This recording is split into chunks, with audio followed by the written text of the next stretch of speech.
예수님 이름으로 기도하옵나이다.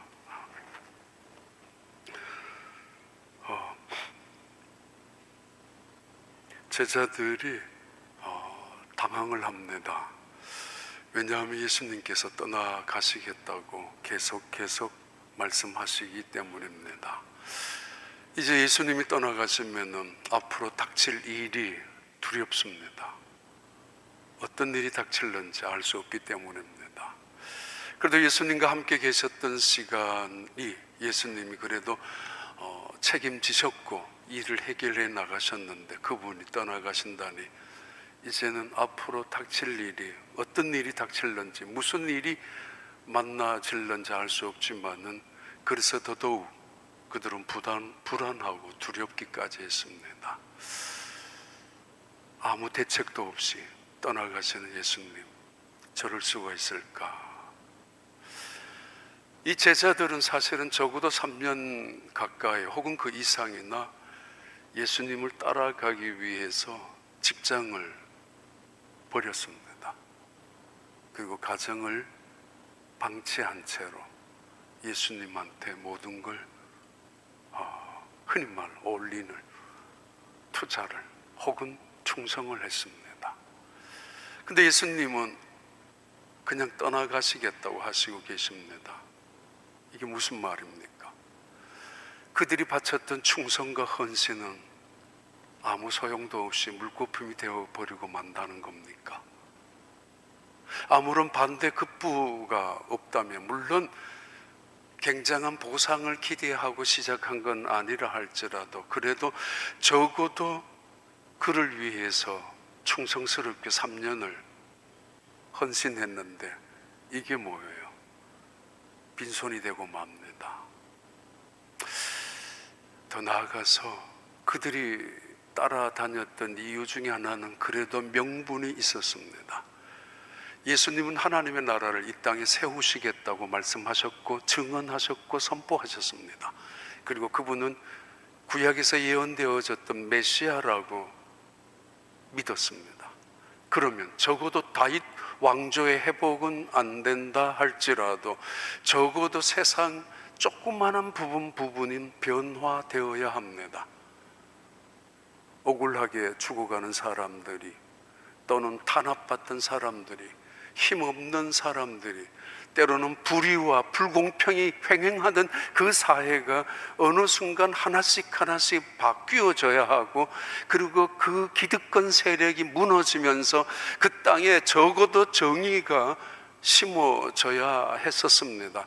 그러나 예수님은 천국의 말씀을 선포하셨고 수많은 병자들을 고쳐주셨고 가는 곳마다 놀라운 이적을 행하셨지만은 세상은 달라진 것이 없었습니다.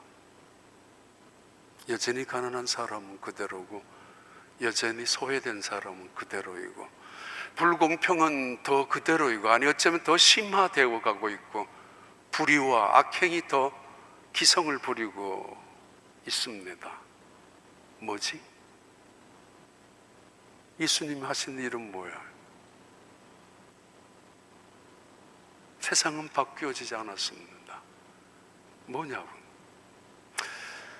그렇게 걱정하고 그렇게 두려워하고 그렇게 실망하고 때로는 절망하고 회의감에 빠져있는 그들에게 예수님께서는 그 대책을 주시는 말씀, 반대 급부를 보여주는 말씀, 그리고 지금은 너희들 눈에 보이지 않지만 앞으로 변화되어질 이 세상의 변화를 예언하는 말씀이 오늘 성경 요한복음 14장 16장에는 중간중간 툭툭 던지시는 예수님의 말씀 속에 나타납니다.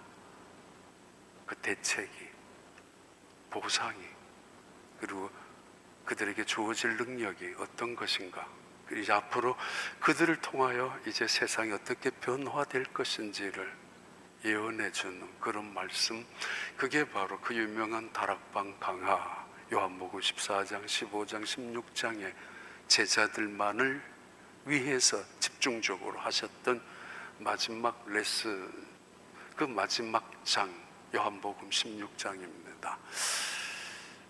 거듭 거듭 반복되는 말씀이 하나 있는데 그게 계속 눈에 들어오죠. 어젯밤에도 집으로 가다가 보니까 이 교회당 예배당 안에 불이 환하게 켜져 있더라고요. 그래서 이거 뭐야? 누가 왔어? 우리 방송부 김재락 장로님도 오셨나? 안에 들어와 보니까 아무도 안 계세요. 불만 환하게 켜져 있어요. 그래서 다시 들어와서 혼자 그런 생각이 들었습니다. 뉴스를 잘 안 보지만은 안 봤어요. 지금도 안 보고 있습니다. 안 듣고 있습니다. 그런데 요즘은 인터넷 같은 데 뜨잖아요. 속보로. 서울 이태원에서 일어난 참사, 그것도 10대, 20대 젊은 아이들이 처음에는 몰랐어요. 몇 명 뭐 이런 그냥 지나가는 건 줄 알았는데 한번 클릭을 해서 보니까 140명, 150명 압살을 당했다고.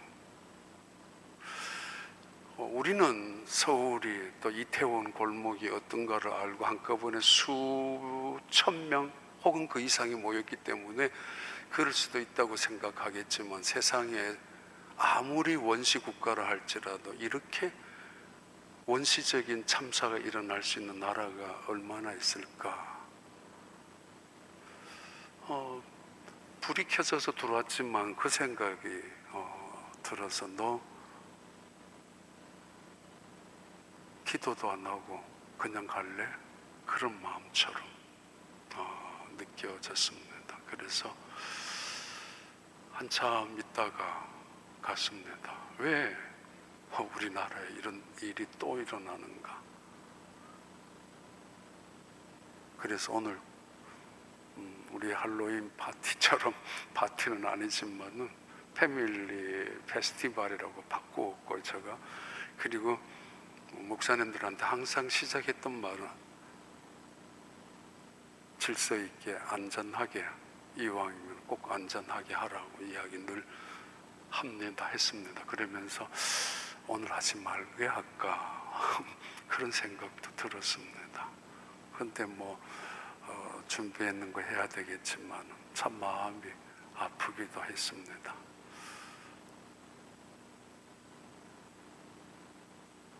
어떤 일이 어떻게 그런 일이 흔히 말하는 대명천지에 일어날 수 있을까?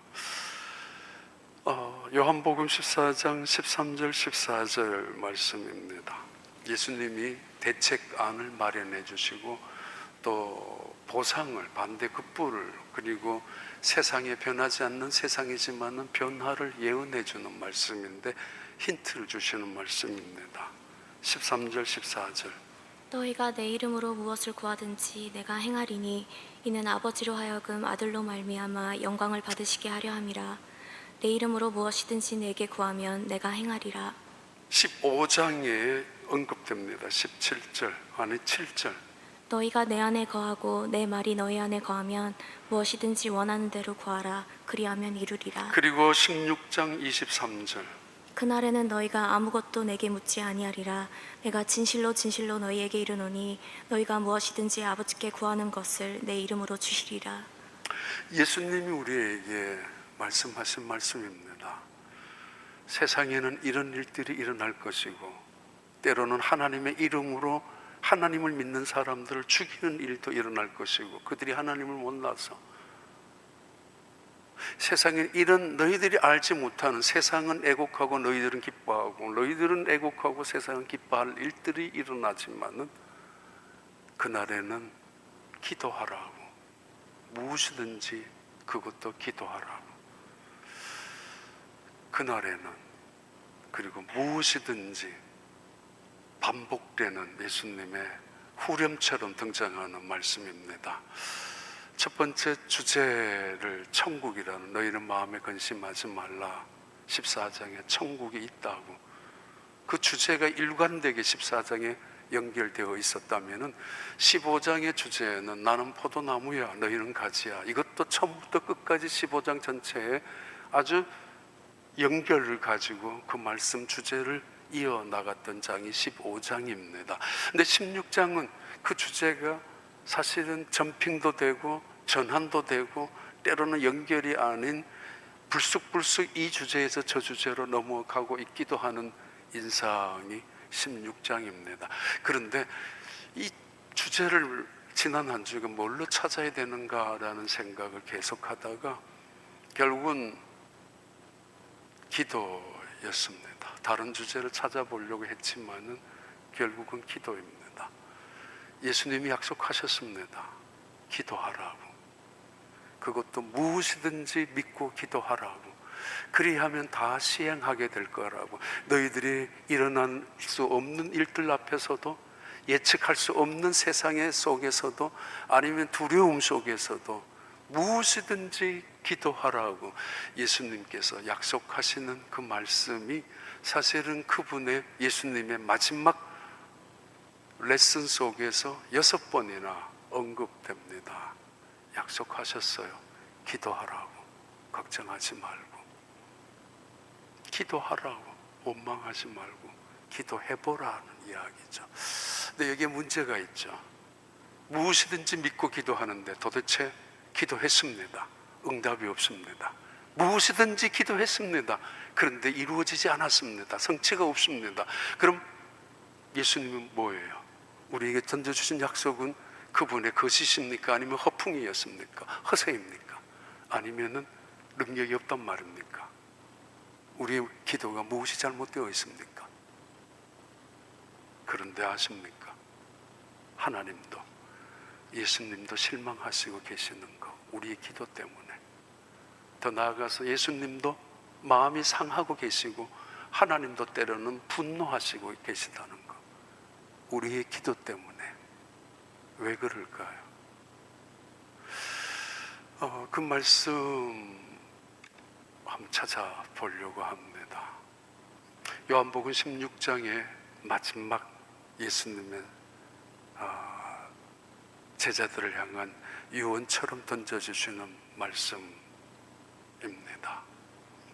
근심하고 두려워하는 제자들, 아니 심지어 원망하고 불평하고 있는, 허망하게 떠들고 있는 그들에게 예수님께서 하시는 말씀입니다. 요한복음 16장 16절. 조금 있으면 너희가 나를 보지 못하겠고 또 조금 있으면 나를 보리라 하시니, 그 다음에 7절부터 11절까지 말씀입니다.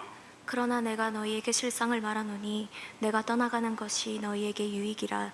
내가 떠나가지 아니하면 보혜사가 너희에게로 오시지 아니할 것이요 가면 내가 그를 너희에게로 보내리니 그가 와서 죄에 대하여 의에 대하여 심판에 대하여 세상을 책망하시리라. 죄에 대하여라 함은 그들이 나를 믿지 아니함이요 의에 대하여라 함은 내가 아버지께로 가니 너희가 다시 나를 보지 못함이요 심판에 대하여라 함은 이 세상 임금이 심판을 받았음이라. 첫 번째 질문입니다. 내가 잠시 후면은 떠나갈 거야. 그러나 잠시 후면 다시 올 거야. 조금 후면은 떠나갈 것이지만 조금 후에 다시 올 것이라고. 이거 알쏭달쏭한 말이고 아니면은 이상한 이야기입니다만은 예수님께서는 조금 후면은 십자가에 불과 이제 5시간, 6시간 후면은 십자가에 달리실 것이고, 그리고 앞으로 그 십자가 위에서 비참할 정도로 6시간 이상이나 견뎌야 하는 죽음이 눈앞에 있습니다. 그러나 그 일 후에 3일 후면은 그가 다시 부활하시게 될 것입니다. 그것을 조금 후면은 너희들이 나를 못 볼 거야. 그러나 조금 후면은 다시 보게 될 거야. 조금이라는 건 미크론이라는 단어를 씁니다. 미크론. 아주 양으로 작다라는 뜻이고 시간적으로 짧다라는 이야기죠. 아주 작은, 얼마 되지 않는 조금이면은 시간적인 의미에. 그러나 이 조금 후면은 정해진 시간을 말하죠. 적어도 며칠 말씀하시는 분이 내 곧 올게 라는 이 말씀은 하루 뒤에, 어떤 분은 이틀 후에, 어떤 분은 3일 후에 내가 다시 올 거야 라는 시간이 정해진 것을 의미합니다.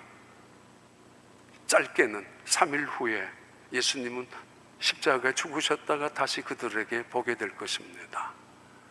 길게는 예수님이 승천하셨다가 다시 재림하시게 되면서 보시기에 우리를 만나게 될 것입니다. 그러나 오늘 성경 구절에서 주의 있게 보면은 그분은 내가 떠나가시는 것이 유익이다라고 말씀하시고, 내가 떠나가면은 보혜사 성령께서 너에게 오시는데 곧 그것은 죄에 대하여, 의에 대하여, 심판에 대하여, 세상에 대하여 너희들이 모르고 있고, 아니면 너희들이 악을 행하고 있고, 너희들이 하나님의 이름으로 심지어 사람을 죽이는 일까지 서슴하지 않고 있는 것들을 이제 보여지게 될 거야. 성령에 대한 예언, 약속입니다. 내가 조금 있으면 떠나가는데 그러나 다시 올 거야. 그것은 성령이야. 성령으로, 그 성령의 이름은 보혜사인데, 보혜사, 지킬 보자, 은혜의 자, 스승사자, 때로는 어토니라는 또는 어드보케이터라는 옹호자, 지지자 혹은 변호사 또는 파라클레토스라는 이 보혜사, 이 성령은 언제나 나와 함께하는 동행자이기도 합니다. 우리나라 말로 그냥 보혜사 성령이라고 하지만 그가 와서 죄에 대하여라 하면 너희가 예수를 믿지 않는 것이요, 의에 대하여라 하면 너희들이 자신의 의를 주장하고 내세우고 자기 잘난 맛에 사는 것인데 그것이 얼마나 잘못된 것인지를 알게 해줄 것이며, 심판에 대하여, 세상은 심판도 모르고 온통 과학 속에서, 세상의 문화 속에서 즐기고 살아가고 있는 세상이지만은 성령이 오시면은 세상에 대하여, 심판에 대하여, 임금에 대하여, 사탄에 대하여 성령이 오시면은 심판하게 될 것이라는 것을 보여주고 알게 될 것이고 깨닫게 해주게 될 것이라고.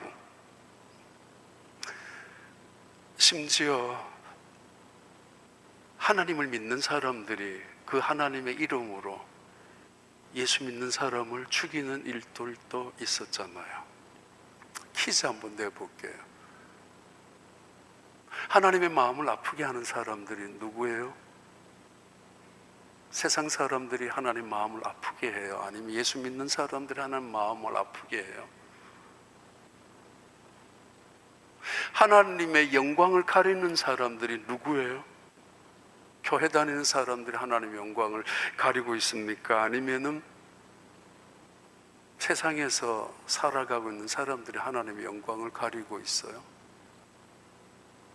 누가 더 하나님의 영광을 가리고 있다고 생각하십니까?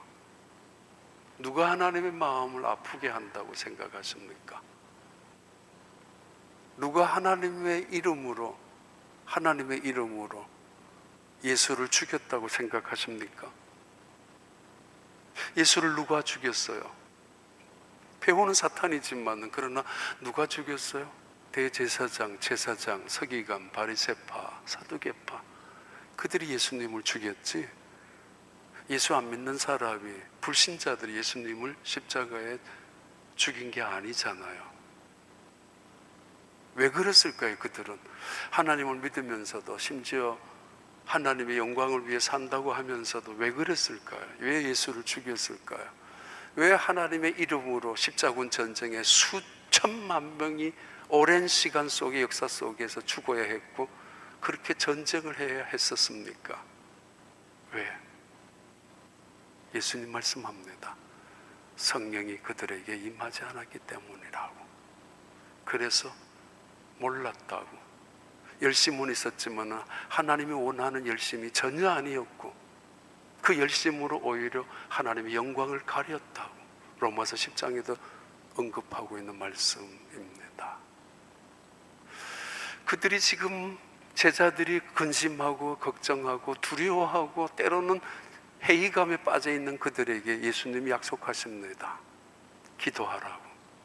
무엇이든지 믿고 기도하면은 누가복음 11장에 나오죠. 성령을 선물로 주실 것인데 그 성령이 너희에게 오시면 너희가 죄에 대해, 의에 대하여, 심판에 대하여, 세상에 대하여, 임금에 대하여, 세상 모든 것에 대하여 깨달아질 것이고 알게 될 것이고, 그리고 하나님의 뜻을 붙잡고 살아가게 될 것이며, 이 세상에 동료되면서 함께 살아가지 않을 것이라고 누가복음 11장 9절과 13절의 말씀입니다.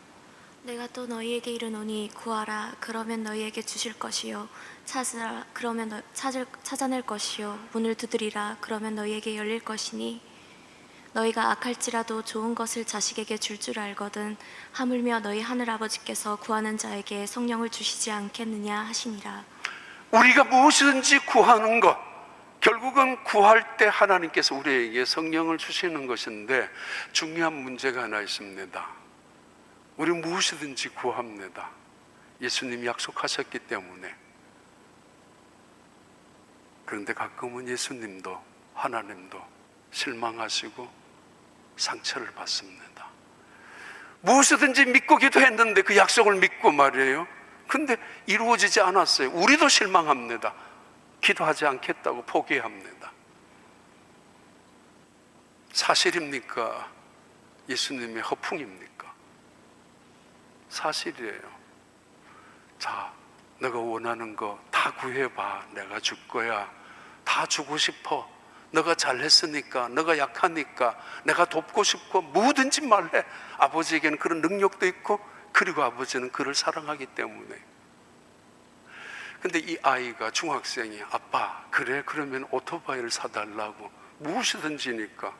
근데 아버지의 마음은 지금 이 학생에게 오토바이를 사줄 수 없습니다. 그것이 그에게는 유익한 것이 결코 아니기 때문이고, 이 아이는 그 오토바이가 앞으로 얼마나 위험한지를 도무지 모르고 있고, 그냥 한순간에 아이들 사춘기 시절에 그냥 한번 타고 가는 멋에 사달라고 했는 것이죠. 모르고 있죠. 유익한 것인지 얼마나 위험한 것인지 모르고 있단 말이에요.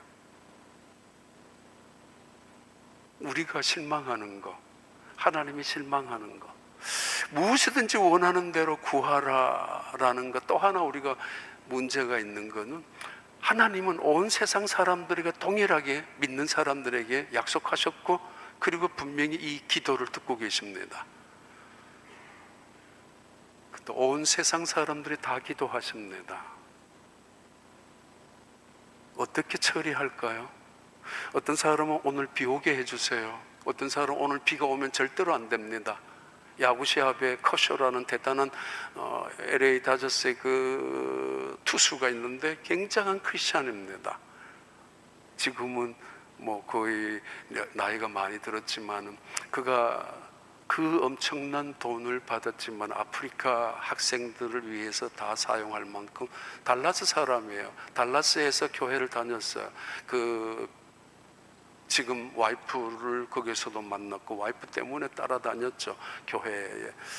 엄마가 홀로 이 아이를 키웠지만은 그 마음속에 교회 가서 걸프렌드와 함께 예수님을 만난 것 때문에 평생 예수님께 서원했었잖아요. 근데 그가 공을 던질 때마다 하나님 도와주세요 그랬을 거 아니에요. 그런데 그 많은 타자들 중에서 예수 믿는 타자들도 있습니다. 타석에 올라서면 예수님 나 도와주세요. 오늘은 꼭 쳐야 합니다. 안타를 치든지 홈런을 쳐야 합니다. 그래야 지금 내 가정에 위기가 있고 내 가정에 어려움이 있고, 그리고 나도 선한 일을 해야 하는데 한번 홈런을 치게 해주세요. 누구 말을 들어야 돼요? 우리 한국에도 야구 선수들이 있었어요. 박철순이라는 투수가 있었고, 그때 시대에 이만수라는 선수도 있었는데, 서울의 수요일날 어느 교회에 갔었는데 이만수 그분이 광장동에 수요 예배에 간증을 했습니다. 짧은 시간에. 하나님 때문에 내가 홈런을 많이 치고 있다고. 그런데 투수도 예수님 믿는 사람이고 타자도 예수 믿는 사람이라면 누구 기도를 들어줘야 돼요? 세상은 그래요.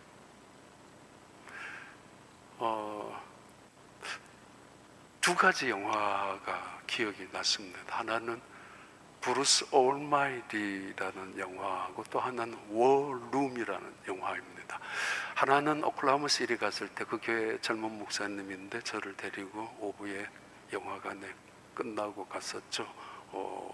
그 다음에 뉴욕에 있을 때 거기에 목사님이 또 이 브루스 올마이티라는 영화, 요즘 젊은 목사님들은 영화를 다 보고 있으니까 이 영화가 어떤 영화인지 두 개 다 대단히 기도에, 하나 워룸이라는 영화는 한 할머니 집에 기도에 방을 만들어 놓고 그 할머니 그 리얼터를 하고 있는 그 여자가 그 할머니 집에 방문했을 때 집을 살려고 또 집을 소개해 주려고 방 하나가 기도였어요. 기도실이었는데 빽빽하게 기도 제목이 적혀 있고 응답받았던 종이도 적혀져 있으면서 그 할머니가 이 리얼터를 하는 여자분에게 우리 집 기도하는 곳이라고, 전쟁 기도는 전쟁이라고, 그 말을 들은 이 여자분이 자기 집에 들어와서 남편에 대한 회사 문제,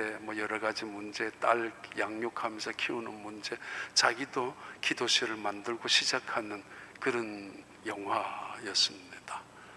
또 하나 영화는 브루스 올마이티라는 그 유명한 짐 캐리라는 사람과 그리고 모건 프리머라는 그 백인과 흑인 두 사람이 등장하는데, 이 짐 캐리 그냥 리포터예요. 근데 리포터지만 굉장히 많은 사람들이 인기를 받고 있는 많은 사람들에게 아주 재미있게 리포터를 하니까 이 사람의 꿈은 메인 앵커가, 뉴스 앵커가 되는 게 꿈이었는데 아니나 다를까 자기는 줄도 없고 그러다가 보니까 메인 앵커에서 탈락이 됩니다. 이 짐 캐리가 그때부터 분노하죠.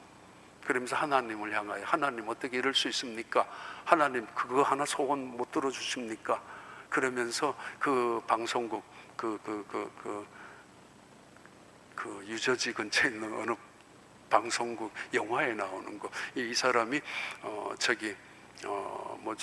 나이가라 폭포에 리포터를 하면서 엉망진창으로 일부러 만들어서 직장에서도 쫓겨나고 집에서도 어려움을 당하고 그러는데 전화가 와요. 이상한 전화번호로. 그러면서 전화번호에 뜨는 회사 이름이 하나가 뜨는데 옴니프리센스라는 회사입니다. 전지전능한 회사라고. 그러면서 주소를 적어줘요. 이리로 오라고. 호기심에서 그 주소를 찾아가니까 하늘에서 내려온, 영화예요. 하늘에서 내려온 천사 하나님이 모건 프리만이라는 사람이 기다려서 이야기를 하죠. 너 하나님에 대해서 불평이 많냐고. 많다고. 너 하나님이 하는 일이 못마땅하냐고. 못마땅하다고. 왜 이렇게밖에 못하냐고, 신이라면은. 그럼 너가 한번 신 해보라고. 내가 너에게 능력을 줄 테니까. 믿지 못하는 말을 듣고 돌아서 나오면서 이 사람은 건물 밖에 빠져나오자마자 자기가 원하는 일들이 다 이루어집니다.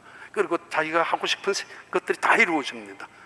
때로는 달도 땡겨버려서, 근데 달을 땡기는 순간에 이상한 일이, 일본에서 쓰나미가 벌어지고 온 세상 사람들이 원하는 기도를 다 들어주었어요. 그 타운에 있는 약 40만 명의 사람들이 그 주에 복권을 샀는데 다 들어주었어요. 근데 복권 당첨을 다 됐어요. 17불씩 받았어요. 몽땅 그런 일들이 이루어지고 있는. 그래서 나중에는 골탕을 먹죠. 이 긴 이야기를 왜 하는가 하면은, 내한테도 유익이 안 되는 기도를 할 때가 있고 내가 모르면서, 또는 나는 비를 내려달라고 하지만 저쪽에서는 비가 오면 절대로 안 된다고 목숨을 걸고 막아달라고 하는 누군가가 있단 말이에요. 하나님의 지혜 아니고는 이 세상을 통치할 수 없어요. 하나님이 이 세상을 다스리지 아니하고는 이 세상은 엉망진창이 되고 맙니다. 짐 캐리가 그 온 세상 사람들, 이 사람 저 사람 이야기 다 들어주면서 모든 걸 다 감당해 나가는데 폭동이 일어나고야 맙니다. 그 도시 전체가 폭동이 일어나요. 한순간에. 너 무엇이든지 원하는 대로 구하라 이러고 싶어. 이런 마음은, 하나님의 마음은 이거죠. 내가 원하는 거 너도 원할 거야. 내가 기뻐하는 거 너도 기뻐할 거야, 그치? 내가 너가 이런 걸 원할 것 같아. 그런 마음이잖아요. 자, 하나님이 가장 좋아하시는 것, 내가 하나님 앞에 기도할 때 하나님께서는 가장 기뻐하시는 것, 우리에게 성령을 주시는데, 성령이 우리에게 선물로 오실 때에 비로소 우리는 죄에 대하여, 의에 대하여, 세상에 대하여, 심판에 대하여 일어나는 모든 일들에 대해서, 이해할 수 없는 일들에 대해서도 깨달아지고, 결국 나를 돌아보게 되고, 나를 겸손하게 하고, 하나님의 뜻을 알게 되고, 세상에 나타날 언제인가 하나님의 심판에 대해서 두려움도 갖게 되는 거죠. 잠시 후면 내가 다시 올 거야. 성령으로. 그 제자들은 성령을 통해서 세상을 변화시켜 나갔고, 그 성령 안에서 하나님의 일이 어떤 것인가를 깨달았고, 그 성령 안에서 그들은 이 세상 속에서 놀라운 일을 이루어가는 사람들이 되었습니다. 그 성령의 임재와 기도와 성령은 하나입니다. 예수 믿는 사람이, 성령 없이 믿는 사람들, 하나님의 사람들이 성령 없이 하나님의 일을 하는 사람들, 그래서 지치고 피곤하고, 그래서 실망하고 분노하고, 아니 그래서 회의감에 절망하고 두려워하지 않습니까?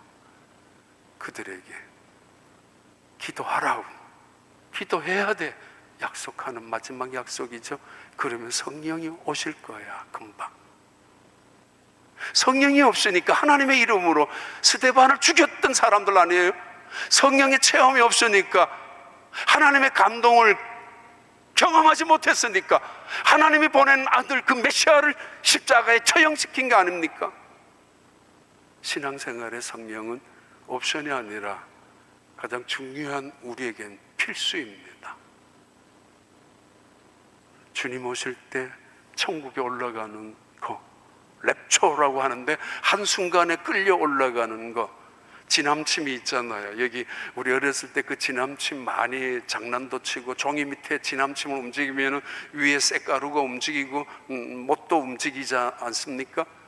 그것처럼 예수님이 공중에 재림하는 순간에 다 들림 당하는 사람, 성령의 끌림을 당하는 거라고 그러잖아요. 랩처라는 거. 하나님도 성령, 예수님도 성령, 영을 갖고 계시면 누가 빨리듯이 순식간에 랩처가 됩니까? 들림을 당합니까? 휴거를 당할 수 있습니까? 누가? 그 안에 성령이 임재하는 사람, 당연하지 않습니까? 또 하나, 요한복음 16장 20절 22절의 말씀입니다. 내가 진실로 진실로 너희에게 이르노니 너희는 곡하고 애통하겠으나 세상은 기뻐하리라. 너희는 근심하겠으나 너희 근심이 도리어 기쁨이 되리라. 여자가 해산하게 되면 그 때가 이르렀으므로 근심하나 아기를 낳으면 세상에 사람 난 기쁨으로 말미암아 그 고통을 다시 기억하지 아니하느니라. 지금은 너희가 근심하나 내가 다시 너희를 보리니 너희 마음이 기쁠 것이요 너희 기쁨을 빼앗을 자가 없으리라. 자, 그래서 23절 24절 말씀합니다. 다시 한번 우리 모두가 함께 읽겠습니다. 그날에는 너희가 아무것도 내게 묻지 아니하리라. 내가 진실로 진실로 너희에게 이르노니 너희가 무엇이든지 아버지께 구하는 것을 내 이름으로 주시리라. 그리고 24절, 지금까지는 너희가 내 이름으로 아무것도 구하지 아니하였으나 구하라. 그리하면 받으리니 너희 기쁨이 충만하리라. 무엇이 문제예요? 지금 우리가 슬픔을 당하고, 지금 우리가 애곡할 정도로 고통을 당하고, 지금 우리가 알 수 없는 일들이 일어난다 할지라도, 그러나 언젠가는 이 슬픔이 너희들에겐 기쁨이 될 것이고, 이 애곡이 찬양이 될 것이라고. 세상의 기쁨은 모조리 다 애곡으로 변할 그날이 있을 것인데, 그러나 너희는 기도하라고, 무엇이든지 믿고 기도하라고, 그리하면 그대로 이루게 될 것이라고 또 한 번 우리에게 언급하며 약속하고 계십니다. 기도하라고. 무엇이든지 믿고 기도하라고 했을 때 예수님의 마음은 진실입니다. 다 해주고 싶었던 마음입니다. 그리고 가진 것도 있고 할 수도 있고, 그를 그만큼 사랑하기 때문에 그를 돕고 싶습니다. 그런데 우리는 실망할 때가 있습니다. 왜요? 우리는 기도하면 응답만을 원하니까. 응답을 전제로 하니까. 기도하라고 하셨던 예수님의 마음은 응답보다가 그분입니다.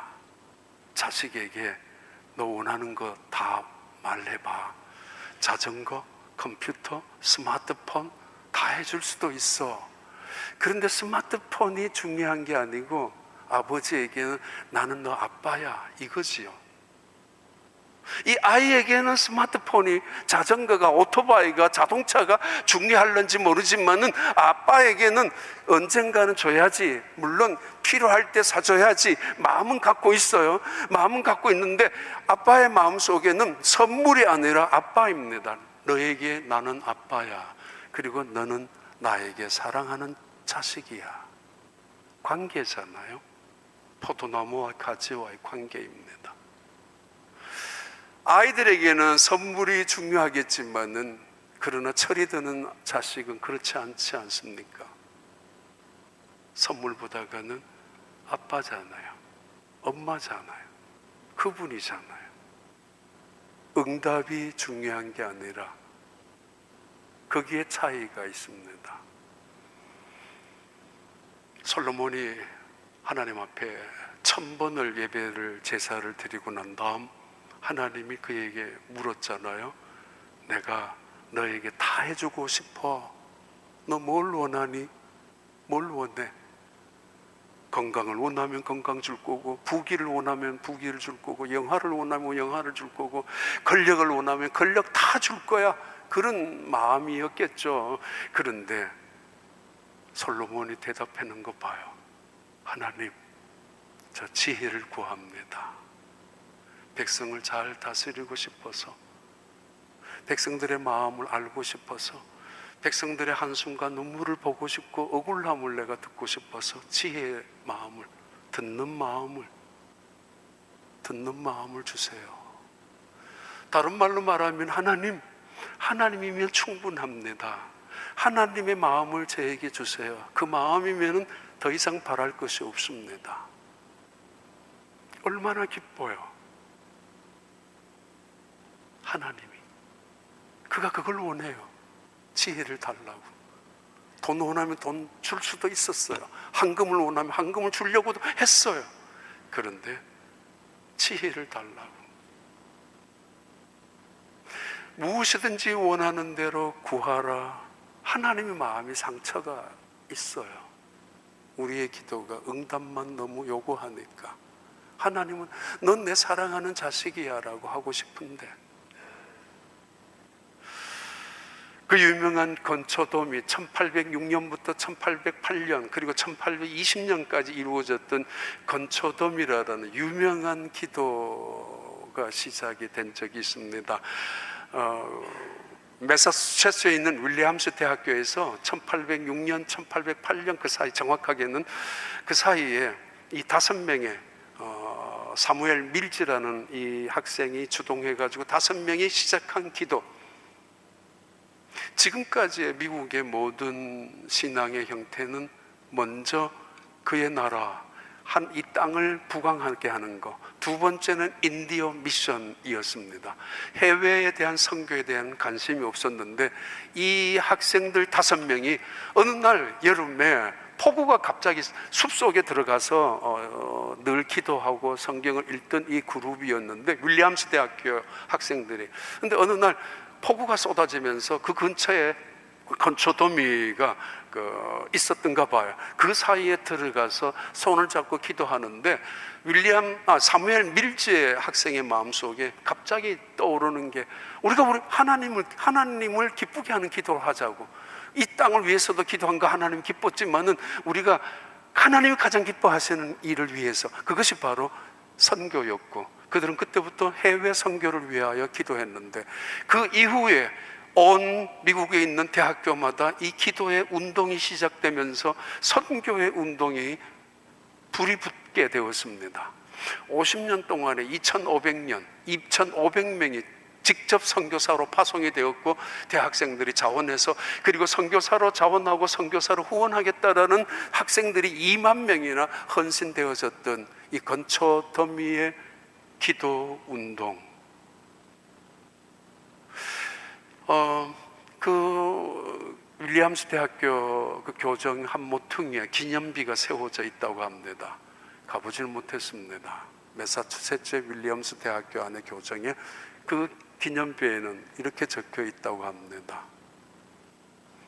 여기에 미국의 해외 선교를 위한 장소가 태어난 곳이라고, Birth of Place for American Foreign Mission이라는 기념비가 세워져 있다고 합니다. 그들이 갖고 있었던 슬로건이 그거죠. We could do if we would. 우리가 해야 되는 일이라면, 우리가 할 수 있는 일이라면 우리가 해야 된다고 하자고. We can do this if we will. 우리가 할 것이라면 우리는 할 수 있다고, 하고야 말 것이라고 해외 선교에 대한 꿈을 가지고 기도를 시작했던 5명.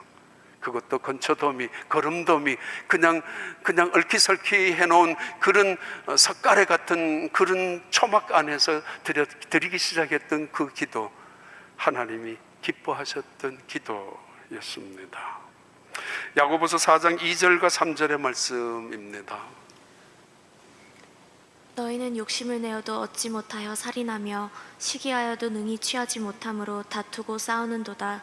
너희가 얻지 못함은 구하지 아니하기 때문이요 구하여도 받지 못함은 정욕으로 쓰려고 잘못 구하기 때문이라. 그래, 미안해요. 나 정말 요한복음 16장 33절 말씀입니다. 이것을 너희에게 이르는 것은 너희로 내 안에서 평안을 누리게 하려 함이라. 세상에서는 너희가 환난을 당하나 담대하라. 내가 세상을 이기었노라. 이 말씀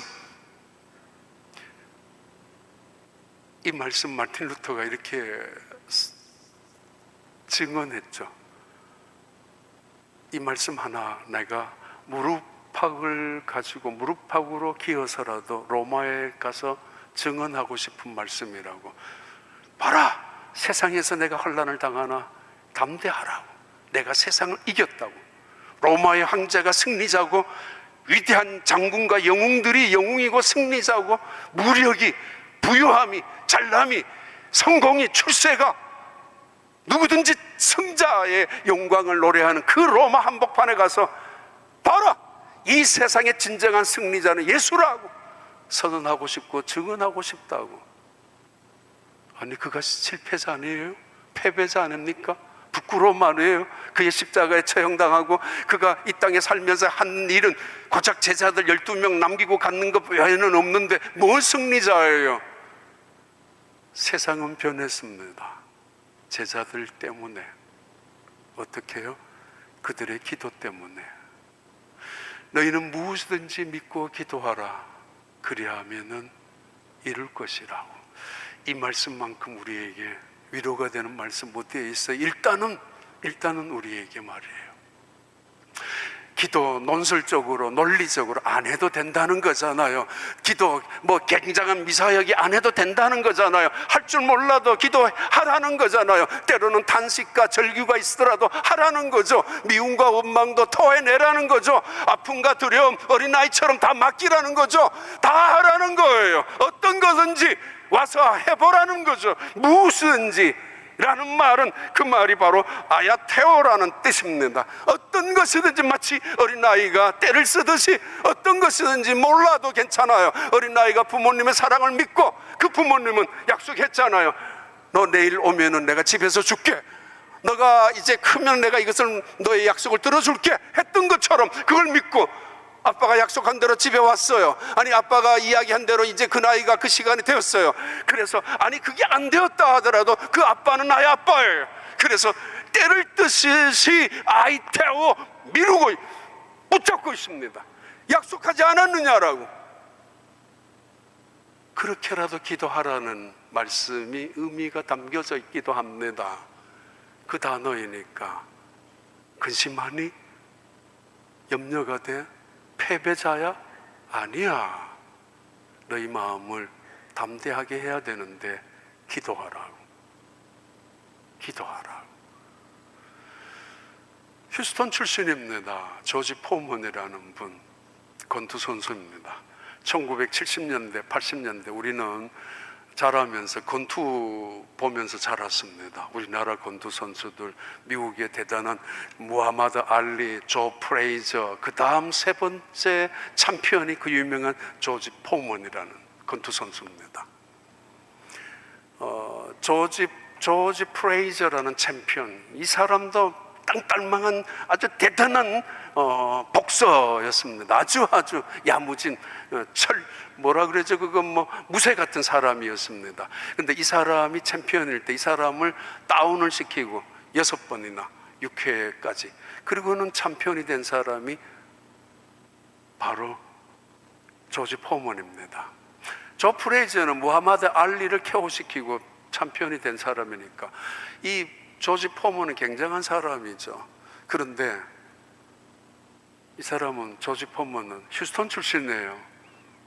불량배 출신이에요. 근데 사납기로 팬이 없었어요. 하도 사나워서, 또 무례하고. 근데 이 사람은 그냥 별로 기술도 없지만 무쇠 같은 주먹이기 때문에 한 방 맞으면 그냥 다운이 됩니다. 챔피언의 무어라는 선수한테 챔피언 벨트를 뺏기고 말았는데, 그날 링에서 내려오면서 기절했습니다. 실신을 해가지고 라카룸에 쓰러져 있는데, 거의 실신해가지고 기절해가지고 있는데, 환상에서 예수님이 그에게 이렇게 말씀합니다. 너의 삶을 바꾸라고. 그리고 난 너를 원한다. 난 너를 원하니까 이제부터 너의 삶을 바꾸라고. 죽음의 문턱에서 조지 포먼이 경험한 확실한 이야기입니다. 여러 간증에 확인해 보았으니까. 그로부터 그는 1977년 복싱을 내려놓고 휴스턴에서, 교회 휴스턴에, 남부 갈베스턴과 휴스턴 다운타운을 왔다 갔다 하면서 수많은 흑인 젊은이들에게 조지 포먼 어떤 센터를 만들어 놓고 그들을 양육시키고 훈련도 시키고 또 교화도 시키고 교도소 같은 아이들을 또 받아주기도 하고, 그러면서 10년 동안 자기가 모았던 재산을 다 그들을 위해서 헌신적으로 일했습니다. 10년 지나니까 돈이 떨어져서 그 조지 포먼은 41살, 42살에 다시 복싱 선수가 되길 원합니다. 말도 안 되죠. 10년을 안 했습니다. 그런데 다시 챔피언을 도전했는데, 도전해서 2번 만에 챔피언이 됩니다. 45살에. 그가 이렇게 인터뷰합니다. 나의 인생 속에는 하나님 외에는 두려운 분이 없습니다. 지금까지 나는 누구도 두려워해 본 적이 없습니다. 하나님 외에는. 그리고 내 인생은 아침과 점심과 저녁, 얼마 전에 다른 캘리포니아 뉴스 보는 이상한 일도 있었지만은 그는 적어도 77세 얼마 전까지 하나님이 주셨던 말씀, 예수님을 만났던 경험 때문에 그의 일생을 예수님의 말씀대로 하나님 앞에 바쳤던 사람입니다. 난폭하고 잔인한 복서였지만은 그러나 아주 젠틀맨처럼 아주 나이스하게 복음을 증거하는 목사로서 마지막까지 살아갔던, 지금도 살아있지만 그런 조지 포먼. 내 인생 속에 가장 큰 무기는 내 주먹이 아닙니다. 기도입니다. 왜냐하면 기도는 하나님께서 내게 힘을 주시는 축복의 통로이기 때문입니다. 그가 고백합니다. 내가 진정한 챔피언이라고. 내가 세상을 이겼다고. 주먹으로 이긴 것이 아니고 사랑으로, 기도로. 기도하겠습니다. 은혜로우신 하나님 아버지, 오늘 또 알 수 없는 많은 일들이 일어나고 있지만은 하나님 묵묵히 기도하며 이 일을 바라보게 하시고, 오늘 또 변화하지 않는 세상 같지만은 기도하면서 이 세상을 변화시켜 나가는 하나님의 사람들, 성령의 사람들, 언젠가 하나님 앞에 섰을 때 너가 세상을 이겼다라고 예수 그리스도를 따라가는 발자취, 그 걸음을 통하여, 그 신앙의 여정을 통하여 우리가 들을 수 있는 증언이 되게 하여 주옵소서. 예수님 이름으로 기도하옵나이다.